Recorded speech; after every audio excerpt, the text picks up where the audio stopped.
Hello mga kabambi labs, narito na naman ako sa inyong harapan para ipamukha sa inyo at ipakita ang mga nabili kong properties. Ayan, nakikita niyo yung mga properties na yan sa kabila, hindi sa akin yan. Ayan, mapakita ko sa inyo ang iba pang mga kumpanya ko na mga napundar ko.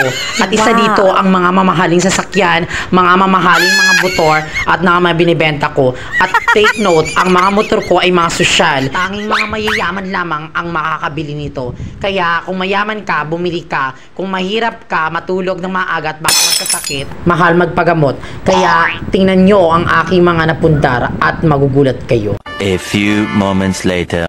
Yan ang mga negosyo ko na sa kumpanya. Diba, nakusa siyang naglalakad. Kaya hindi nyo na kailangan palagyan ng gasolina. May pang-ulam na kayo at pwede nyo pang gawing kaldereta. Kaya kayo, kung gusto nyo mag-order, order kayo. Pero siguradong mapapamahal kayo. Dahil sobrang mahal ang mga presyo nito. Dahil ang mga bituka nito ay may halong 18K na gold.